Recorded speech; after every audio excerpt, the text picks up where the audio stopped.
Hey guys, it's Timmy. This is Pro Wrestling Unlimited as we are here on the 12th of February 2020 to talk about everything that went down tonight on AEW Dynamite. To be completely honest, I actually really enjoyed tonight's episode of Dynamite. I thought it was one of the better episodes that we've seen in a while.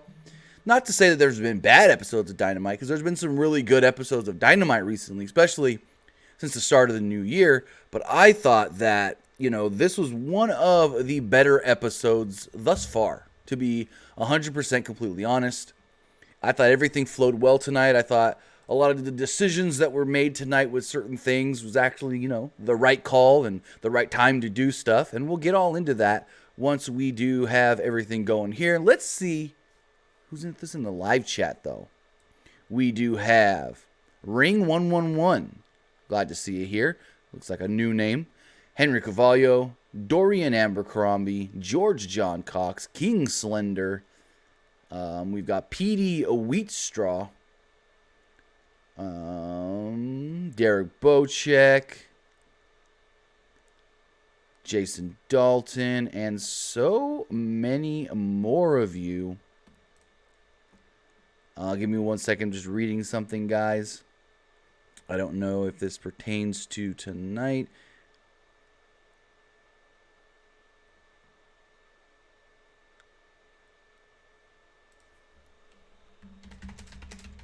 Give me 1 second. I may have some more Jeff Cobb news.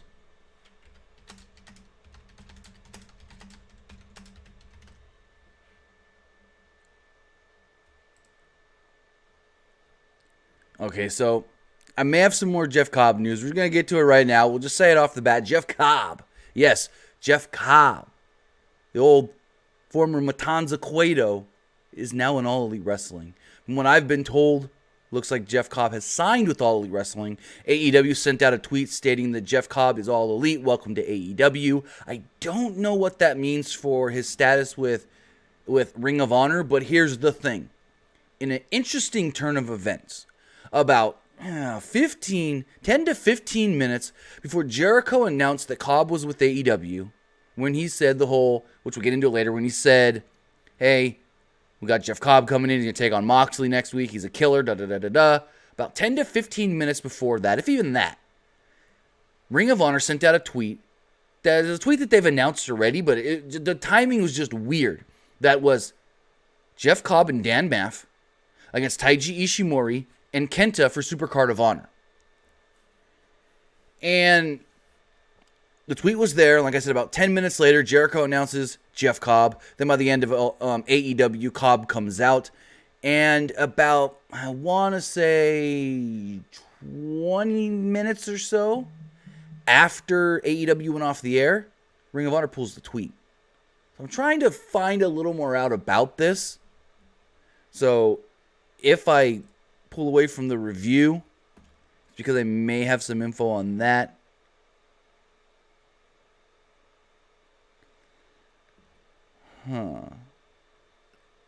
Interesting. So I got something, but I'm not 100% on it, so I'm going to look into it more after the live show. So we may have some more news about Jeff Cobb and his working relationship with AEW and Ring of Honor and what's all going on with that.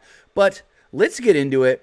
And let's talk about AEW Dynamite tonight from the HEB Center in Austin, Texas, or technically it was in Clearwater, I think it is, or something like that, right outside of Austin, Texas. I could have got the name wrong, but it's like basically Austin, but it's like the city right outside of Austin, the HEB Center.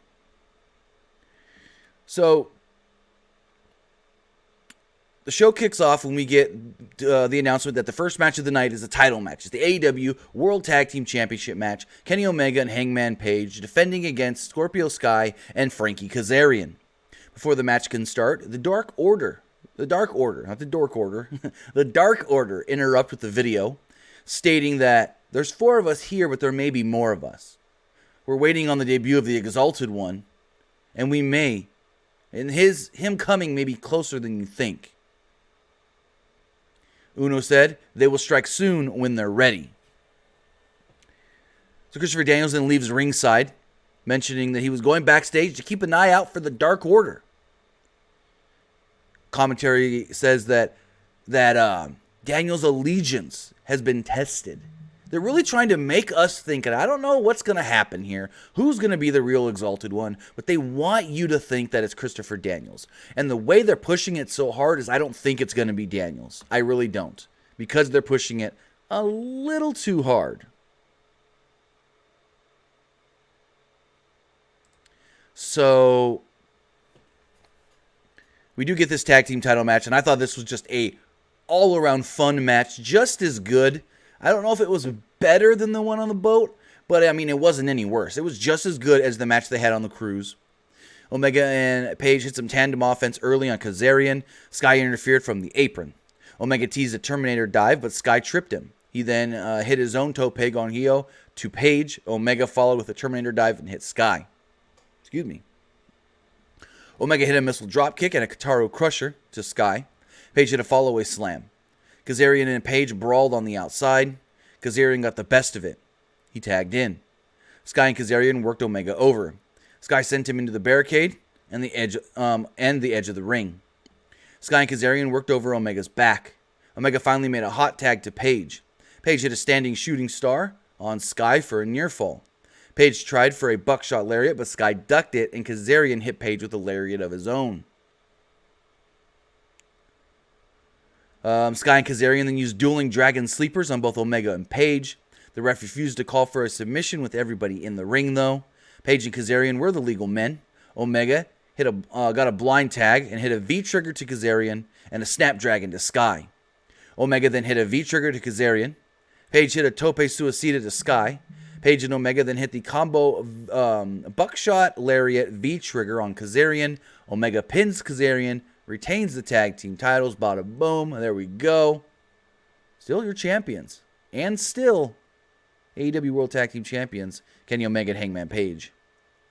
So after the match, Page drank with the fans, and Omega disappeared. SCU remained in the ring, and the Dark Order would enter, surrounding the ring. Daniels, notably absent, did not come back down, but who would come back down? Best friends who would come back down to assist their buddies SCU. As the best friends ran down, Dark Order kind of feigned off a little bit. For the Butcher, the Blade, Jack Evans, and Helico, and finally the Young Bucks would all run down in a chaotic brawl, basically previewing next week's Tag Team Battle Royal. Remember next week? Where are they next week? Atlanta, Georgia. That's right. Okay. They're in Atlanta next week. I had to think about that for a second. I knew it started with an A like Austin, but I knew it wasn't Austin because they're in Austin tonight. Anyways, I digress. Next week, AEW will be in Atlanta, Georgia. There will be a tag team battle royal with the winners facing Omega and Page for the tag titles at Evolution. Blade Runner says Matt Hardy, the Exalted One. We don't know that. Everybody is assuming that, but we don't know that. What if it's Brody King, the former Luke Harper? Again, we don't know who the Exalted One is. We don't even know if Matt Hardy is going to go to AEW. WWE can last minute make a Hail Mary pitch to Matt and Matt sign. Matt still has, what's today's date? Today's the 12th. Matt still got, I'm looking at my calendar, 1, 2, 3, 4, 5, 6, 7, 8, 9, 10, 11, 12, 13, 14, 15, 16, 17, about 17, 18 more days with WWE. They can make that Hail Mary call or offer. You never know. You never know with WWE. So the announcers hyped up the card for the rest of the night. They then threw to a pre-taped interview JR did earlier in the day with Santana. Santana told a story about being in a deep depression for 10 years ago, feeling like it was a dark time for him. He said that he called his father. His father was a blind man who lost his vision at the age of 14. Santana said that his father died before he could say goodbye. Hell of a babyface promo for one of the top heels in the company. Like, this is one of those promos where it's like, man, I want to see this guy beat Moxley. He's gone through all of that, and he's not giving up. Holy crap, I want to see this guy win. And then you got to remember, oh, yeah, right, this guy's in the inner circle. Fuck that dude. Like, not literally. Like, hell of a story. But it's just like, they gave him a babyface segment to to where you almost love him, and then you gotta go, oh wait, I'm supposed to really hate this guy.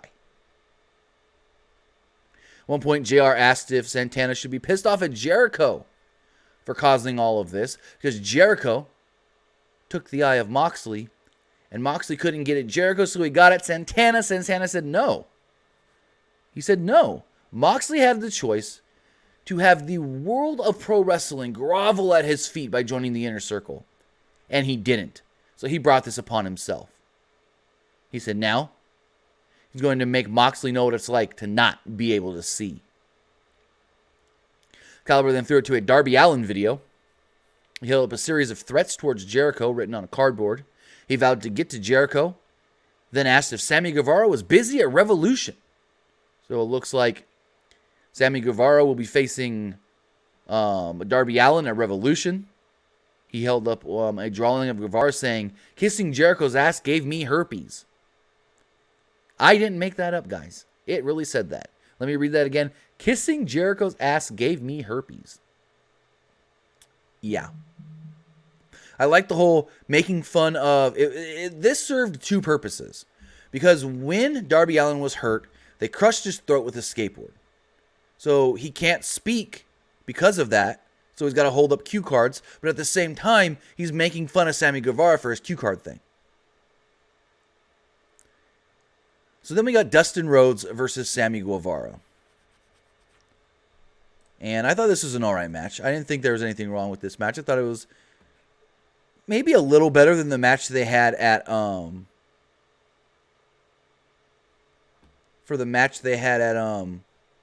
give me 1 second, guys.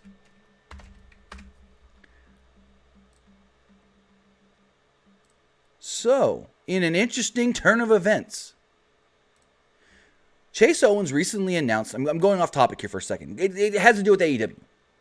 Chase Owens of the Bullet Club, New Japan Pro Wrestling wrestler, announced recently that he signed a new contract with New Japan Pro Wrestling. Well, who was backstage at AEW tonight? One Mr. Chase Owens. Chase Owens sent out a tweet right after Dynamite stating, "Thanks Kenny Omega and AEW for the hospitality tonight. It was a great show." Something's up here. Something big may be happening. Bigger than just Chase Owens being at, AEW tonight, Dynamite.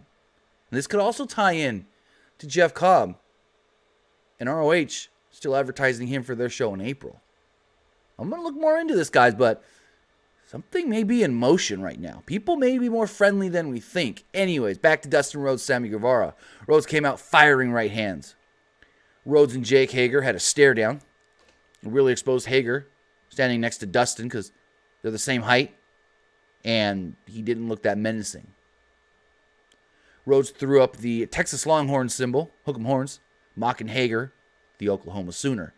Huge rivalry. Huge rivalry. Probably the biggest rivalry in all of college football. The Texas Longhorns and the Oklahoma Sooners. I mean, the Red River Wave. I mean, I'm just going to say it like that. So during a break, Hager tripped Dustin from the floor, allowing Guevara to cut him off. Back from a commercial break, Rhodes made a comeback. He hit his drop down, throat thrust, and then hit a power slam for a 2. Still think, even at 50-something years old, Dustin got one of the best power slams in the biz. I think him and Orton have the best power slams in all of pro wrestling. Dustin climbed to the second rope, teasing a moonsault. He was distracted yet again by Hager. Rhodes recovered and crotched Guevara on the top. Rhodes twice fought off strikes from Guevara on the top rope, throwing him back to the mat. Rhodes hit a Canadian Destroyer and then hit a final reckoning for the victory. So this time, Dustin Rhodes picked up the victory over Sammy Guevara. Now the two are 1-1. Maybe we get a rubber match down the line. We'll have to wait and see. But then after the match, Dustin Rhodes cut a promo. He said, "Hey, you." Sammy Guevara looks, he goes, "I'm not talking about you. I'm talking about Jericho's bitch." Referencing Jake Hager. Rhodes says that Hager is failing in MMA and failing here before he's even started. He mentions that Hager hasn't even had a match in All Elite Wrestling. He then said, "You broke my arm, and now I want a piece of your ass at Revolution." So it looks like Dustin Rhodes will face Jake Hager at Revolution. But the thing is, it's like a failing MMA career. Bro, he hasn't lost at all in Bellator. So, just saying. We then saw a replay of Britt Baker knocking out the tooth of Yuka Sakazaki last week. Tony Schiavone then introduced Britt Baker, who did a great job tonight. I thought Britt Baker killed it. Baker said that she knocked out Yuka's tooth, well, because that was the right thing for a dentist to do. The tooth was decaying, it had an abscess growing on it, and, well, it needed to come out anyways. She said, I did her a favor. I took her tooth out for free. She said, I don't even know if she's got insurance to pay for it, but that doesn't matter because I was the good dentist here and did it for free. She used a bunch of dental jargon that really got her over as a heel because it's like, look it, I'm smarter than you. I know all these dental terms. I'm going to say them. You guys are going to hate me because I'm going to sound like just smart ass bitch. And it came off great. The crowd booed the crap out of her. She ragged on Tony. She called him Mr. Starbucks again. She says that we're on television every week and Yuka just came into our Dynamite thinking she can outdo us. No, Tony, that's not what people do here. Baker then grabbed the mic and healed the fans, called them a bunch of fat Whataburger faces. If you don't know, Whataburger is a Texas burger place. Very yummy. Kind of regional to Texas. You know how like the East Coast, they've got White Castle. California and such, West Coast, we've got In-N-Out Burger. Well, Texas, they've got Whataburger. Whataburger, really good though. Not as good. I'm probably going to get some comments for this. Whataburger, in my opinion, not as good as In-N-Out, but still really good. Baker then said this is her division. She has 3 degrees and was the first woman ever signed to All Elite Wrestling. She said last week she made a statement with Yuka Sakazaki. She was then asked, actually before she grabbed the mic from Tony asked her, hey, what about these 2 women fighting for the title tonight? She goes, it's cool. Riho's been a resilient champion. Kong's a strong wrestler. But there's still, even whoever comes out the champ is second to me. And I'm like, okay, that was a little much. But her delivery and everything, I thought Baker killed it tonight.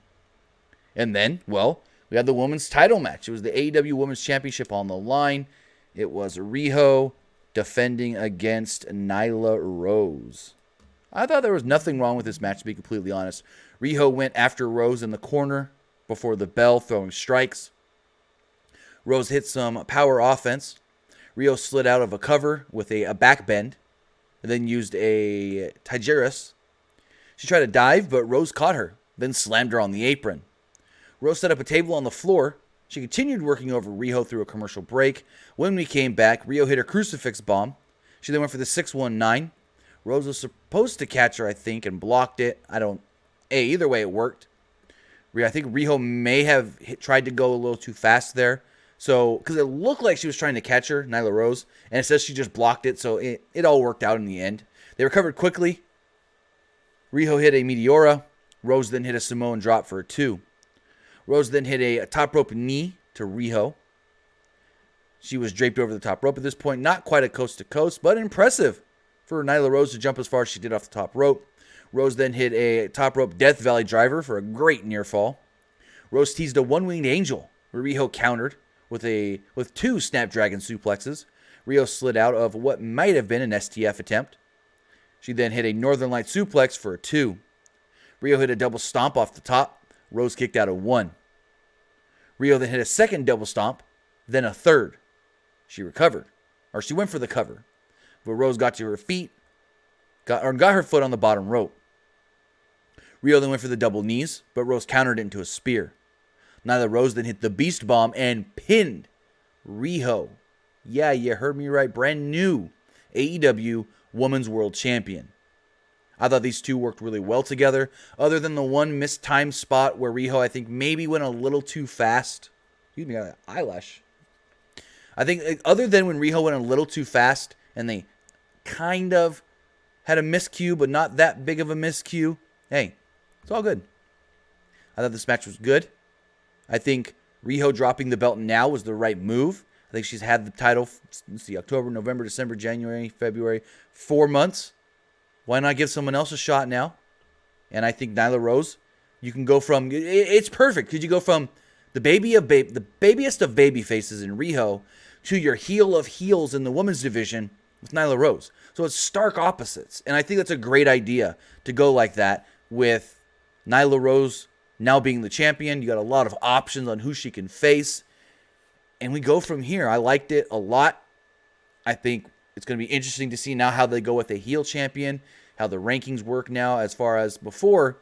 We had a lot of, heel babyface mix in that, but I think maybe we'll get a little more babyface mix now in the rankings. But again, Nyla Rose is the All Elite Wrestling Women's World Champion as she beat Riho tonight on the show.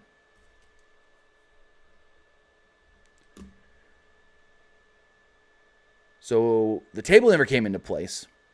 That was kind of weird, but during a commercial break, Rose was shown walking backstage. Tony Khan was shown hugging and congratulating her. Rose and Kenny Omega exchanged words. Not sure what they said.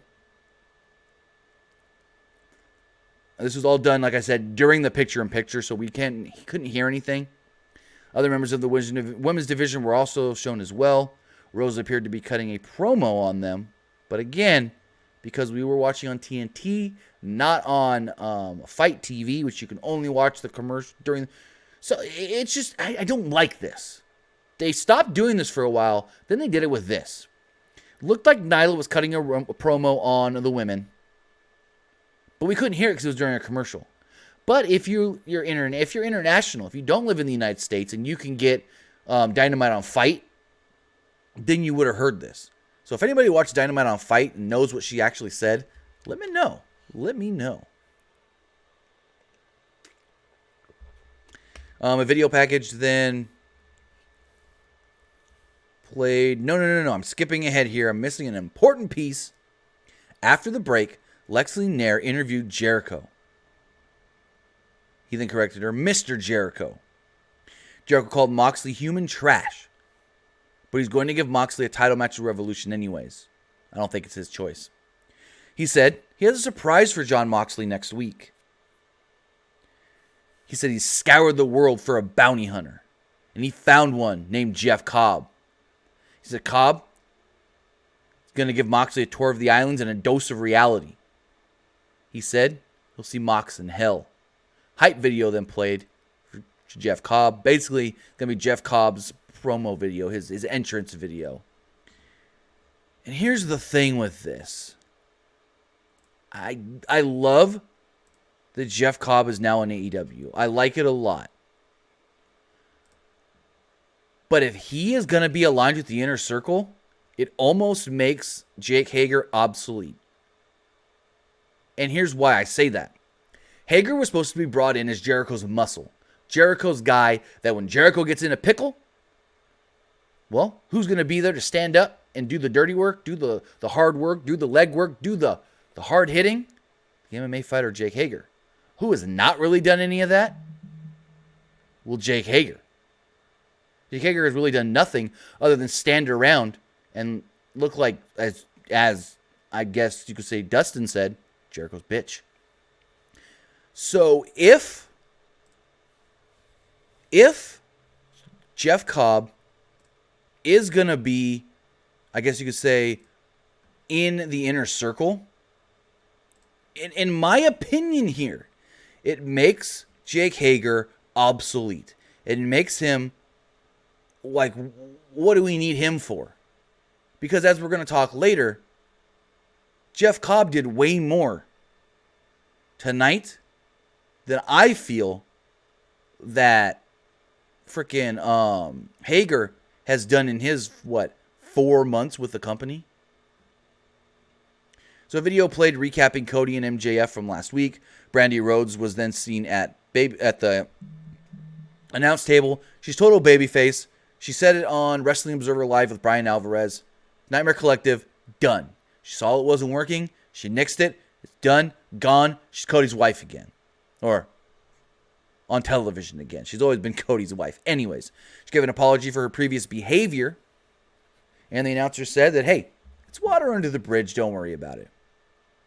We then got MJF versus Jungle Boy. So MJF defeated Jungle Boy here in a really good match, I thought. Jungle Boy kept up from a lariat early. MJF pulled Jungle Boy down by his hair and did the flush strut. They did a series of counters and quick cradles for near falls. Place went crazy for these near falls. MJF went to work on Jungle Boy on the outside, sending him into the barricade, then hitting some stomps. MJF used a chin lock and a tilt-a-whirl backbreaker during a commercial break.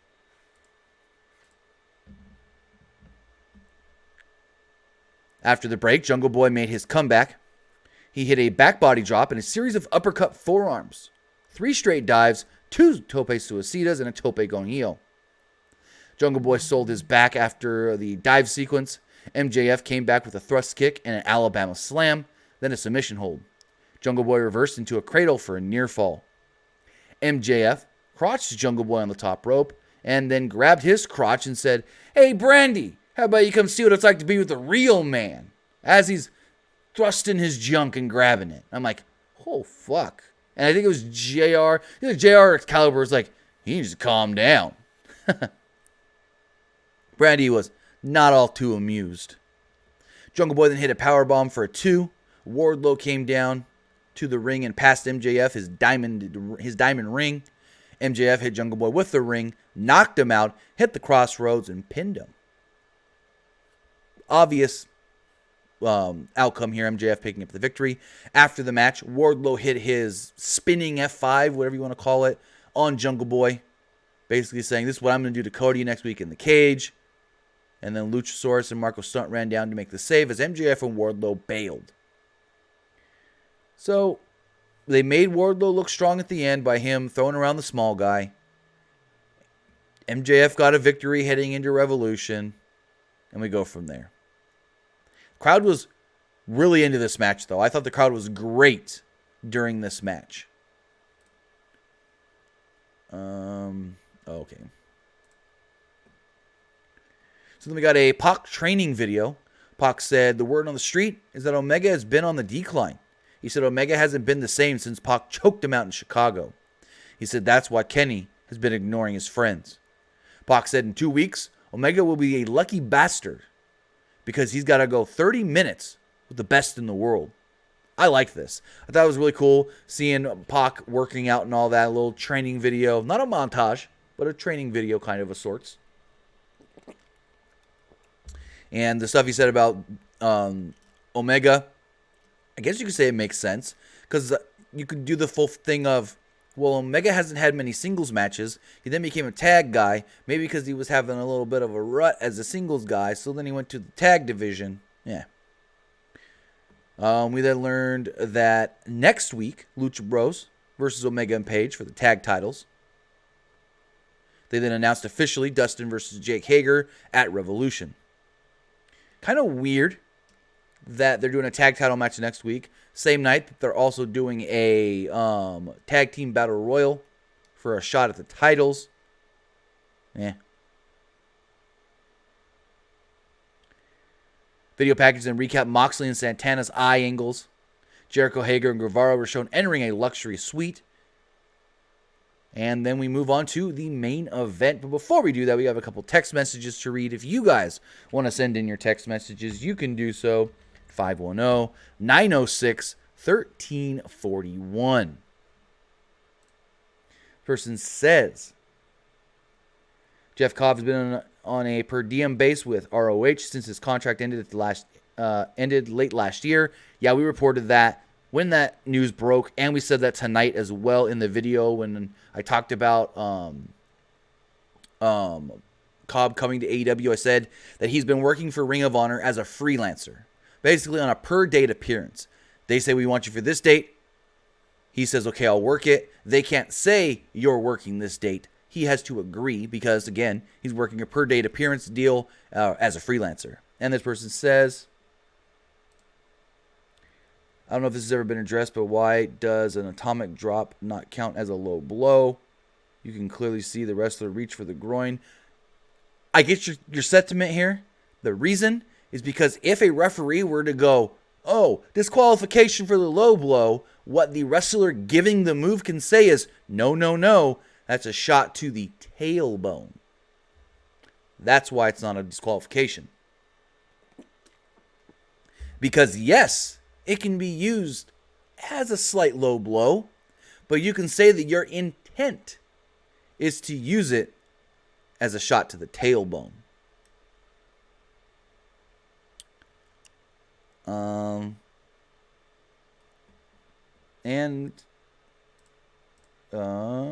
This person says the same thing about Jeff Cobb, so don't need to read that text message.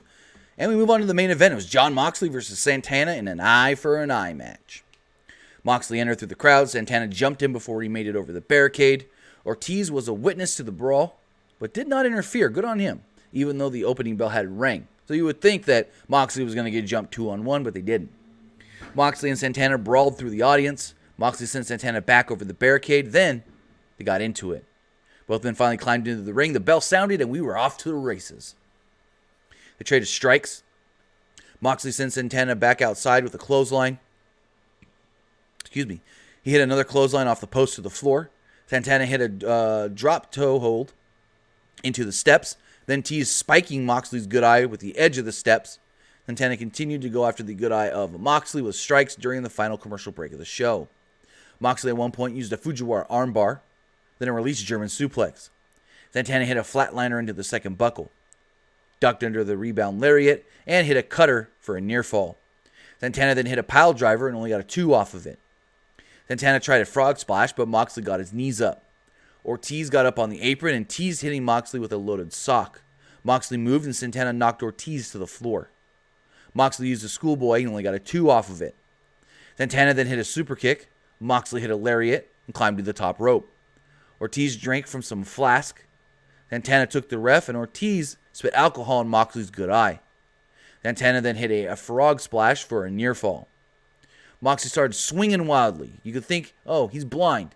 He got spit into the eye, and now, well, he can't see. Guevara and Hager then ran down and continued to attack. No. My bad. So he couldn't see. He was swinging wildly. Moxley then hit Santana in the good eye. He then hit the paradigm shift and pinned him. Ortiz then jumped in the ring after the match and attacked Moxley. Guevara and Hager would run down and continue the attack as well. Jericho would finally run down and whipped Moxley with the title belt. Guevara then hit an amazing looking 630. I think he got an extra rotation off of this. And Jericho hit the Judas effect. With the inner circle standing over Moxley, Jericho beckoned towards the stage. And out would come Jeff Cobb. Jeff Cobb would grab Moxley and hit a tour of the islands. He then posed with the inner circle as the show went off the air. Jeff Cobb looked like a total 100% monster beast. Like I said, he looked like a beast. Hager's always supposed to look like a beast. Hager's just looked like a guy that's kind of tall that we know fights MMA. He never looked really intimidating. He never really looked that scary, I guess you could say. But in this 4 minutes or whatever of Cobb coming out, you thought, holy fuck, this guy gonna wreck everybody. This guy is gonna run through this roster starting with Moxley, and this is gonna be fun. And here's the thing. Someone may go, but it's Jeff Cobb. How many people really know who Jeff Cobb is? What has he done? New Japan, PWG, and ROH? They don't matter. Because the AEW crowd, they know who Jeff Cobb is. The AEW demographic follows New Japan, follows PWG, follows ROH. So they know who Jeff Cobb is. And they erupted even though he came out to help Jericho. Got a good pop when he walked out. But he came out, like I said, hit that tour of the islands on Moxley and just looked like a beast. And then JR goes, well, folks, next week we're going to get Jon Moxley versus Jeff Cobb for the first time ever. And my first thought goes, no, it's not the first time ever, Mr. Jim Ross. They fought in the G1 last year and probably one of the worst matches of the tournament. The two were okay, not that great, and probably had the lowest received match as far as fans liking it in all of G1 last year. So Moxley does have a victory over Jeff Cobb. I assume Moxley wins next week because Moxley is being booked very, very strong going up towards Revolution. I don't see Moxley winning, and that's what I don't like here. Jeff Cobb is somebody that you want to keep very goddamn fucking strong. And if he's going to have to lose to Moxley in the first week, you already killed him. Well, that may be going too far. Not killed him as per se, but killed his momentum. And I don't like that. Because Jeff Cobb is somebody that you can market as a monster. I mean, Lucha Underground marketed him as a monster. With Tanza Cueto. And if he loses to Moxley next week, which most assume he will, I think it's a missed opportunity to have him come out here and just wreck shop for like 2 months, 3 months, and then have a big match at Double or Nothing. But we'll see how it all does go. Do have one more text message here. This person does state,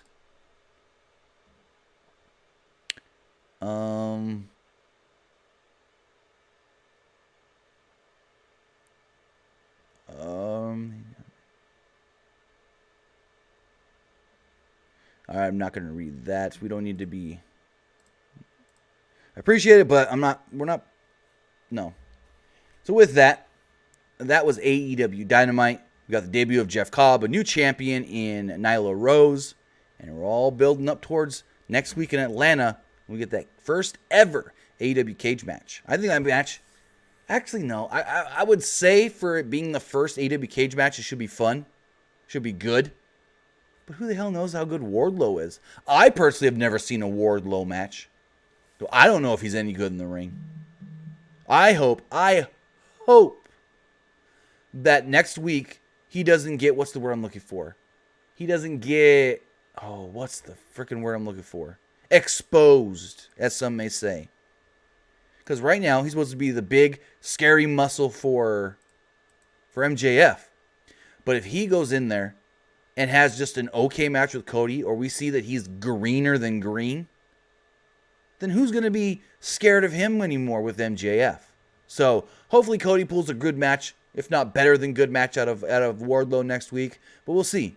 We'll see how it all does go next week on AEW Dynamite. I want to say thank you to everybody who joined me here live tonight to talk about Dynamite, who watches later right here on YouTube and listens on podcast services all around the world like iTunes, Google Play, Stitcher, Spotify, iHeartRadio, and so many more. We'll be doing a NXT review tomorrow. I will be also giving my NXT TakeOver predictions at the end of the TakeOver review. So be on the lookout for that. Not sure if I'm doing it tomorrow morning or tomorrow evening, but I will let you guys know. Regardless, we will have one. I'm going to say it this time for sure. I keep saying it. Oh yeah, I'll do an NXT review. Don't worry about it, and then I don't, because I end up not getting time to watch NXT till it's like 3 days too late. But I'm going to watch NXT tonight. I'm going to do a review tomorrow because, well, I want to review the show leading into TakeOver. So with that, keep an eye out for our NXT review coming up sometime tomorrow. And have a good night, guys. We'll see you later.